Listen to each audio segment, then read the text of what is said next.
Bati po ng pag-ibig at kapayapaan ng Panginoon ang sumaming lahat mga kapatid sa lahat po ng mga dadalo sa ating worship service.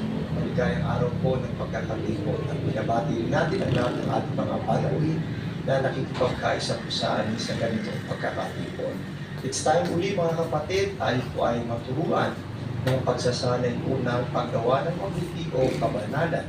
Nakasulat po sa unang Timoteo 4 at 8. Ganito po ang ating mababasa, mga kapatid. Sapagkat sa pagsasanay ng katawan ay may kaunting pakinabang, ngunit ang kabanalan sa lahat ng mga bagay ay pinakikinabangan na may pangako sa buhay na ito at sa darating.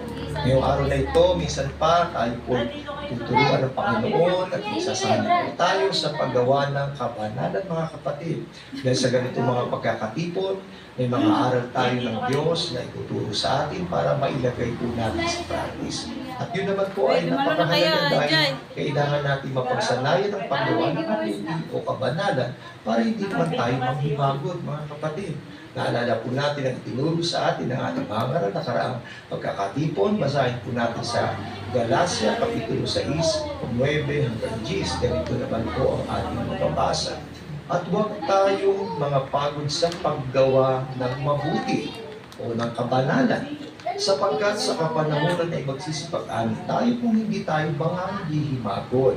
Sa 10, kaya nga, para huwag tayong mapagod, samantalang tayo may pagkakataon ay magsigawa tayo ng mabuti. Mga kapatid, ano? Nakita natin yung punto rito, napakaganda.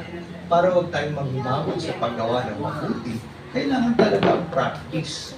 Kasi nga malaki ang pakinabang pag may practice. Yung mga sanay, hindi po madaling mapagod yun. Kaya sa atin nga po na nasanay na, tingnan nyo kahit itataka sila bakit lagi-lagi na lang, dumadami pa, parang hindi napapagod kasi nagkakaroon na po ng pag-practice. At isa pong pinagpa-practice natin sa paggawa ng mabuti o kabanalan ay ang ating pagdaludi, pagkakatipon kagaya ngayon. Basahin naman natin sa Hebreo, Kapitulo 10 at 25, ang paalaala po sa atin ay na huwag nating pabayaan ang ating pagkakatipon. Gaya ng ugali ng iba, kundi mga aralan sa isa't isa, lalo na kung iyon na mamalas na nalalapit na ang araw.